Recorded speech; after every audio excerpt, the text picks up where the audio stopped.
நள்ளிரவு 12 மணி உங்க வீட்டின் கதவை யாரோ ரொம்ப வேகமா தட்டுறாங்க. நீங்க பதற்றமா கதவை திறந்தா வீட்டின் உரிமையாளர் ரொம்ப கோபமான இருக்கிறார். இது பாத்தீங்கன்னா நிறைய பேருக்கு நடக்கிற ஒரு நிஜமான விஷயம்தான். ஆமா, அவர் உங்கள பார்த்து நாளைக்கு காலையிலேயே வீட்டை காலி செய், நான் வேற ஒருத்தருக்கு அதிக வாடகைக்கு விட போறேன் அப்படின்னு கத்துறார். அந்த நிமிஷத்துல உங்களுக்கு எப்படி இருக்கும்? ரொம்பவே பயமா இருக்கும் இல்லையா? கண்டிப்பா. ஆனா அவர் அப்படி சட்டப்படி செய்ய முடியுமா? நீங்க ஒருவேளை 2 மாச வாடகை குடுக்கலனா கூட உங்களை நல்லரவுல வீட்டை விட்டு துரத்த முடியுமா? அதுதான் இன்னைக்கு நம்ம அலச போற முக்கிய கேள்வி. சரியா சொன்னீங்க. இந்த சட்டம் உங்களை எப்படி பாதுகாக்குதுன்னு இன்னைக்கு நாம ஆழமா பார்க்க போறோம். நீங்க ஒரு வாடகை வீட்ல இருப்பவரா இருக்கலாம், ஒரு சிறு கடை வச்சிருக்கலாம், அல்லது சொந்த வீட்டை வாடகைக்கு விடுபவரா கூட இருக்கலாம். இந்த விவாதம் உங்களுக்கானது. ஆமா, இதுல நிறைய சட்ட நுணுக்கங்கள் இருக்கு. முதல்ல நம்ம ஆவணத்துல இருக்கிற அறிமுக பகுதியை நான் அப்படியே ஆங்கிலத்துல வாசிக்கிறேன். Define lease as a transfer of a right to enjoy such property made for a certain time, expressed or implied, or in perpetuity, in consideration of a price paid or promised, which ensures the economic utility of land. இப்போ இதோட விளக்கத்தை பாத்தீங்கன்னா, வாடகை ஒப்பந்தம் அல்லது குத்தகை அப்படிங்கிறது நம்ம பலரும் கிடைக்கிற மாதிரி வெறும் ஒரு ஸ்டாம்ப் பேப்பர்ல கையெழுத்து போடுற சாதாரண காகித பரிவர்த்தனை கிடையாது. அது ஒரு சாதாரண அக்ரிமெண்ட் இல்லையா? கிடையாது. சட்டத்தின் பார்வையில அது அசையா சொத்தின் ஒரு பகுதி உரிமையை, அதாவது பார்ஷியல் இன்ட்ரெஸ்டை மாற்றுவதாகும். உரிமையாளர் தன்னோட வீட்டின் மீதான முழு உரிமையும் உங்களுக்கு விட்டு கொடுக்க மாட்டார். சரி, அப்ப நமக்கு என்ன உரிமை கிடைக்கும்? அந்த சொத்தை அனுபவிக்கும் உரிமையை மட்டுமே உங்களுக்கு வழங்குறார். இது ஏன் முக்கியம்னா, குறிப்பா தமிழ்நாட்டின் நகரங்கள்ல மக்களோட வாழ்வாதாரத்திற்கும் இருப்பிடத்திற்கும் இந்த குத்தகை ஒப்பந்தங்கள் தான் ஆணிவேர். அதாவது ஒருத்தரை வீட்டை விட்டு தன்னிச்சையா வெளியேற்றுறதை தடுத்து சமுதாயத்துல ஒரு ஒழுங்க நிலைநிறுத்துறதுக்காக தான் இந்த சட்டம் இருக்குன்னு சொல்றீங்க. மிகச்சரியா சொன்னீங்க. எனக்கு இப்போ ஒரு சின்ன குழப்பம். என் வீட்ல ஒருத்தரை வாடகைக்கு தங்க வச்சா அவர் எப்படி அந்த வீட்டின் ஒரு பகுதிக்கு உரிமையாளராக முடியும்? ஒரு தியேட்டர் டிக்கெட் வாங்கி படம் பார்க்க போறதுக்கும் ஒரு காலை 1 மாசத்துக்கு வாடகைக்கு எடுக்கிறதுக்கும் உள்ள வித்தியாசம் மாதிரி தானா இது? ரொம்ப அருமையான ஒப்பீடு இது. அதாவது தியேட்டர் டிக்கெட் அப்படிங்கிறது ஒரு குறிப்பிட்ட செயலை செய்ய உங்களுக்கு வழங்கப்படும் வெறும் அனுமதி மட்டும்தான். அதை சட்ட பாஷையில உரிமம் அல்லது லைசன்ஸ் அப்படின்னு சொல்லுவோம். சரி, அப்போ கார் வாடகைக்கு எடுக்கிறது? ஆனா காரை வாடகைக்கு எடுக்கும்போது அது உங்க முழு கட்டுப்பாட்டுல வச்சிருக்க உரிமை கிடைக்குது. அதுதான் குத்தகை அல்லது லீஸ். ஓஹோ, இப்போ புரியுது. சரி, அடுத்ததா சட்ட விதிகளுக்கு போவோம். நான் அந்த ஆங்கில பகுதியை வாசிக்கிறேன். The substantive law governing leases in India is the Transfer of Property Act 1882. Section 105 dictates the transfer of usufructuary rights while retaining reversionary interest, whether for a specified term or in perpetuity. இப்போ இதை பற்றி தெளிவா பார்ப்போம். இந்தியாவுல குத்தகையை நிர்வகிக்கும் முக்கிய சட்டம் 1882ஆம் ஆண்டின் சொத்து மாற்று சட்டம், அதாவது டிபிஏ. இதோட பிரிவு 105 இதை பற்றி மிக தெளிவா பேசுது. இதுல இந்த யூசுஃப்ரக்சுவரி உரிமைகள்னு சொல்றாங்களே, அப்படின்னா என்ன? அது ஒண்ணுல்ல. ஒருவருக்கு அசையா சொத்தை குறிப்பிட்ட காலத்திற்கு அனுபவிக்கும் உரிமையை வழங்குறது தான் அது. இதற்காக வாடகைதாரர் ஒரு தொகையை செலுத்துறாரு. ஆனா இதுல சொத்தை திரும்ப பெறும் உரிமை, அதாவது ரிவர்ஷனரி இன்ட்ரெஸ்ட் அப்படின்ற ஒரு ஆழமான சட்ட கோட்பாடு இருக்கு. சொத்தை திரும்ப பெறும் உரிமை, அதாவது வாடகை காலம் முடிஞ்சதும் வீட்டின் சாவிய உரிமையாளரிடம் திரும்ப கொடுக்கறது தானே. இதுல என்ன பெரிய சட்ட கோட்பாடு இருக்கு? அது வெறும் சாவியை திரும்ப கொடுக்கறது மட்டும் கிடையாது. சட்டப்படி உரிமையாளர் தன்னோட சொத்தை அனுபவிக்கும் உரிமையை தற்காலிகமா பிரிச்சு வாடகைதாரருக்கு கொடுத்துறாரு. ஒரு மரத்திலிருந்து பழத்தை பறிச்சு சாப்பிடுற உரிமை மாதிரிங்களா? ஆமா, அதேதான். வாடகை காலம் முடிஞ்சதும் பிரிந்து சென்ற அந்த அனுபவிக்கும் உரிமை மீண்டும் உரிமையாளரின் மூல உரிமையோடு வந்து ஒட்டிக்கும். சொத்தின் மீதான முழுமையான கட்டுப்பாடு எப்பவும் உரிமையாளரை விட்டு போகாதுன்னு சட்ட உறுதி செய்யும் உத்தரவாதம் தான் இந்த ரிவர்ஷனரி இன்ட்ரெஸ்ட். இவ்ளோ சிவில் உரிமைகள் இருந்தாலும் நிஜத்துல ஒரு சின்ன தகராறு வந்தா கூட உரிமையாளர் போலீஸை கூட்டிட்டு வந்து மிரட்டுறாரே, சிவில் பிரச்சனை எப்படி குற்றவியல் வழக்கா மாறுது? அது ரொம்ப முக்கியமான கேள்வி. இந்த புதிய சட்டங்கள்ல இத பத்தி என்ன சொல்லியிருக்காங்கன்னு நான் முதல்ல வாசிச்சிடுறேன். Mandatory Interaction with New Criminal Laws BNS 2023. Unlawful eviction attempts may attract Section 329 for criminal trespass, and fraudulent agreements fall under Section 318. Under BSA 2023, digital footprints like emails and instant messaging serve as primary evidence. இப்போ பாத்தீங்கன்னா இந்த civil பிரச்சனை பல நேரங்கள்ல police station வரைக்கும் போயிடும். இப்போ புதிய குற்றவியல் சட்டங்களான பாரதிய நியாய சன்ஹிதா BNS 2023 மற்றும் பாரதிய சாக்ஷ்ய அதிநியம் BSA 2023 வந்துருச்சு. இந்த புதிய சட்டங்கள் வாடகைதாரர்களுக்கு எப்படி உதவுது? வாடகைதாரர்களை பாதுகாக்கும் மிக முக்கியமான விதி BNS பிரிவு 329, அதாவது குற்றவியல் அத்துமீறல். ஒரு வாடகைதாரரின் ஒப்பந்த காலம் முடிஞ்சிட்டாலும் கூட அவரை உரிமையாளர் தன்னிச்சையா அடித்து துரத்த முடியாது. ஓ, வாடகை காலம் முடிஞ்சாலும் அப்படி துரத்த முடியாதா? கண்டிப்பா முடியாது. சட்டப்படியான நடைமுறைகளை பின்பற்றி அவரை வெளியேற்றும் வரை வாடகைதாரர் அந்த வீட்ல இருக்கிறது குற்றவியல் அத்துமீறல் ஆகாதுன்னு சட்டம் ஒரு கவசமா நிக்குது. அதேபோல போலியான வாடகை ஒப்பந்தங்கள் தயாரித்தால் அது இப்போ BNS பிரிவு 318 கீழ் மோசடி குற்றமா பதியப்படும். அப்ப அந்த வாட்ஸ்அப் மெசேஜ் பத்தி வந்ததே, அது என்ன? அதுதான் ரொம்ப முக்கியம். வாடகை சம்பந்தமா நீங்க அனுப்புற வாட்ஸ்அப் மெசேஜ்கள், இமெயில்கள் கூட இப்போ BSE 2023 சட்டத்தின் கீழ் முதன்மை ஆதாரங்களா, அதாவது பிரைமரி எவிடன்ஸா நீதிமன்றத்துல ஏற்றுக்கொள்ளப்படும். ஒரு சாதாரண வாட்ஸ்அப் மெசேஜ் முதன்மை ஆதாரமா? இது கொஞ்சம் பயமா இருக்கே. உரிமையாளரோடு நடக்கும் சாதாரண வாக்குவாதம் கூட என்ன ஜெயில தள்ளுறதுக்கு காரணமாயிடுமா? நீங்க பயப்பட தேவையில்ல. இந்த சட்டங்கள் நியாயமா நடக்கும் இருதரப்பையும் பாதுகாக்கிறதுக்காகவே இருக்கு. அப்போ நியாயமா நடக்கிறவங்களுக்கு பிரச்சனை இல்ல. ஆமா. உரிமையாளர் சட்டவிரோதமா மிரட்டினாலோ அல்லது வாடகைதாரர் போலியான ஆவணங்களை சமர்ப்பிச்சு ஏமாற்ற நினைத்தாலும் மட்டுமே இந்த குற்றவியல் சட்டங்கள் பாயும். நீங்க வாடகை அனுப்பிட்டு வாட்ஸ்அப்ல மெசேஜ் பண்றீங்க இல்லையா, அதுவே நாளைக்கு பிரச்சனை வந்தா உங்களுக்கு ஒரு டிஜிட்டல் சாட்சியா மாறும். அப்பப்பா, நிம்மதி. ஓகே, அடுத்து இந்த அனாலிசிஸ் பகுதியை நான் வாசிக்கிறேன். Analysis. Property law logic. A valid lease requires competent parties, immovable property, transfer of right of enjoyment, a defined term, and consideration. However, state-specific legislations create a statutory overlap. அதாவது ஒரு குத்தகை செல்லுபடியாக 5 முக்கிய கூறுகள் தேவை. 1. ஒப்பந்தம் செய்ய தகுதியான உரிமையாளர் மற்றும் வாடகைதாரர். 2. நிலம் அல்லது வீடு போன்ற அசையா சொத்து. சரி, மூணாவது என்ன? 3. சொத்தின் உரிமை முழுமையா மாறாம அதை அனுபவிக்கும் உரிமை மட்டும் மாறுதல். 4. ஒரு குறிப்பிட்ட கால அளவு நிர்ணயம் செய்யப்படுதல். 5. வாடகை அல்லது முன்தொகை செலுத்துதல். இதெல்லாம் பொதுவான விஷயங்கள் தானே. இதுல என்ன முரண்பாடு வருது? இங்கதான் நீங்க கவனிக்கணும். பொதுவா இந்தியா முழுதும் உள்ள TPA சட்டத்தின்படி 11 மாத வாடகை ஒப்பந்தங்களை பதிவு செய்ய வேண்டிய கட்டாயம் இல்லை. ஆனா தமிழ்நாட்டுல 2017ஆம் ஆண்டு கொண்டுவரப்பட்ட புதிய வாடகைதாரர்கள் மற்றும் உரிமையாளர்கள் உரிமைகள் சட்டம் ஒரு பெரிய மாற்றத்தை கொண்டு வந்துச்சு. என்ன மாற்றம் அது? இந்த சிறப்பு சட்டத்தின்படி ஒப்பந்தம் எத்தனை மாசத்துக்கு இருந்தாலும் அத வாடகை அதிகாரிகிட்ட கட்டாயமா பதிவு செய்தே ஆகணும். இந்த சட்டம் பொதுவான TPA சட்டத்தை விட மேலோங்கி நிக்குது. அப்படியானால் TPA சட்டம் என்பது ஒரு பொதுவான விதிமுறை புத்தகம். ஆனா தமிழ்நாட்டுல இந்த 2017 சட்டம் தான் ஒரு VIP பாஸ் போல செயல்படுகிறதா? அந்த VIP பாஸ் இல்லைன்னா நான் வாடகைதாரர் என்ற பாதுகாப்பையே இழந்துடுவேனா? நீங்க சரியா புரிஞ்சுக்கிட்டீங்க. தமிழ்நாட்டுல உங்க வாடகை ஒப்பந்தத்தை பதிவு செய்யலைன்னா வாடகை தீர்ப்பாயத்துல நீங்க எந்த பாதுகாப்பையும் சட்ட ரீதியா கோர முடியாது. அந்த ஒப்பந்தம் ஒரு சாதாரண காகித கப்பல் போல பலவீனமாயிடும். இது ரொம்ப முக்கியமான தகவல். சரி, நம்ம அடுத்த பகுதிக்கு போவோம். Legal doctrine and theory. Lease versus licence. A lease transfers an interest and grants exclusive possession.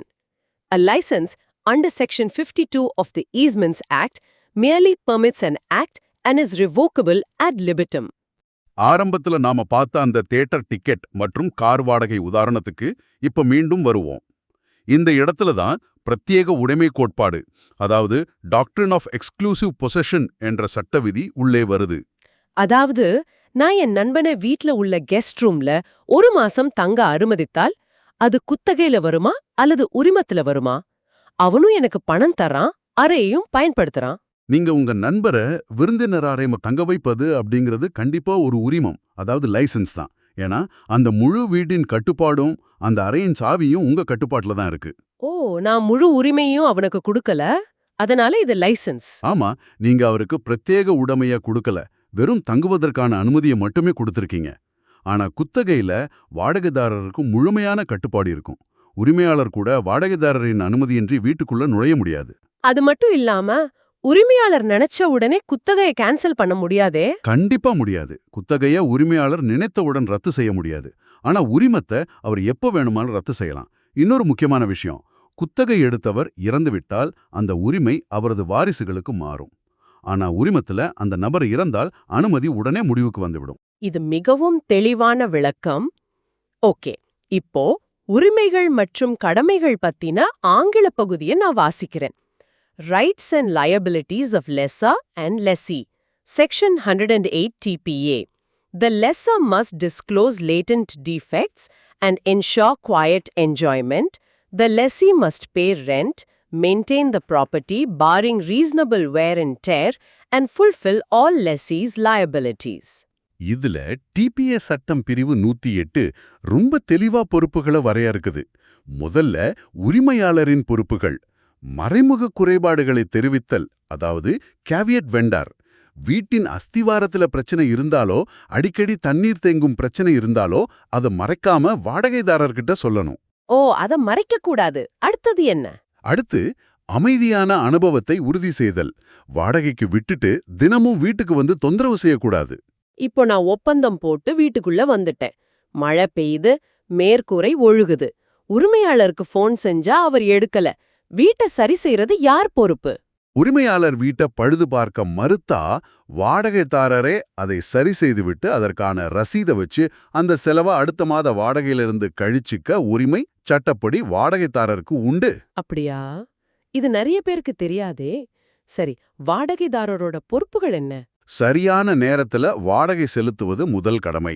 அதை விட முக்கியம், வீட்டை எப்படி கையில வாங்கினாரோ அதே நிலையில தான் திரும்ப ஒப்படைக்கணும், இயல்பான தேய்மானத்தை தவிர்த்து.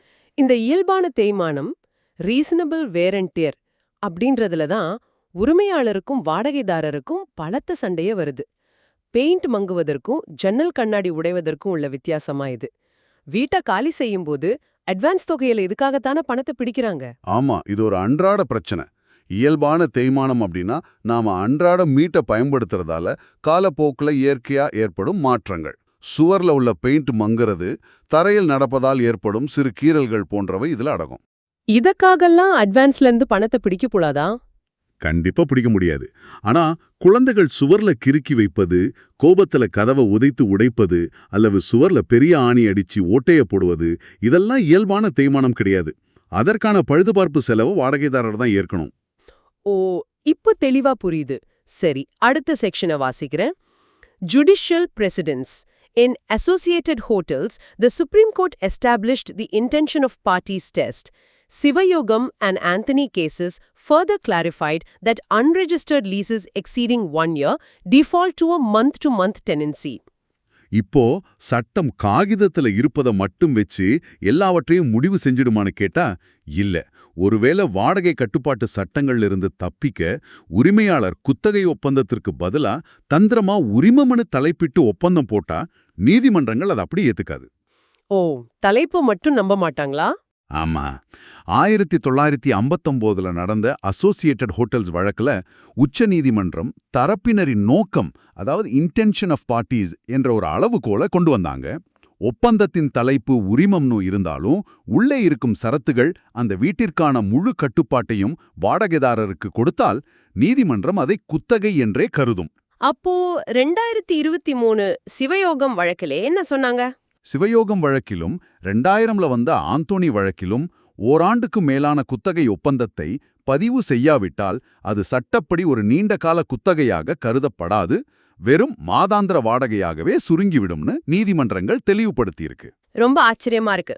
அப்படி என்றால் வெறும் காகிதத்துல உள்ள தலைப்பை மட்டும் பார்க்காம அந்த ஒப்பந்தத்துல கையெழுத்திடும்போது அவங்களோட மனநிலை அல்லது உண்மையான நோக்கம் என்னவா இருந்துச்சுன்னு நீதிமன்றங்கள் படிக்கிறாங்க.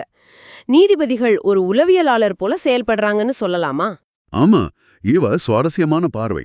வார்த்தைகளுக்கு பின்னால் உள்ள உண்மையான நோக்கத்தையே சூழ்நிலையை வச்சு தோண்டி எடுக்கிறாங்க. சரி, நடைமுறையில ஒரு பிரச்சனைன்னு வரும்போது என்ன நடக்குதுன்னு பாப்போம். practical jurisprudence and procedural realities, the burden of proof lies on the lessee under Section 107 TPA. Protection against arbitrary eviction is sought via Order 39, Rules 1 and 2 of the CPC, shifting focus from civil courts to rent tribunals.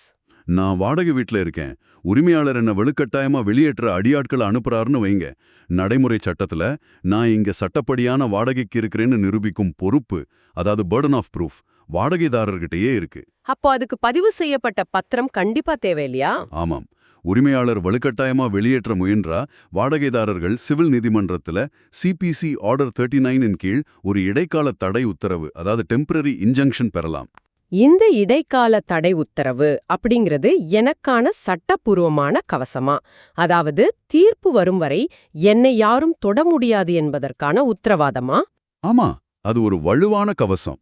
சட்டம் தன் கையை எடுக்கும் வரை எந்த தனிநபரும் உங்களை வலுக்கட்டாயமா வெளியேற்ற முடியாது.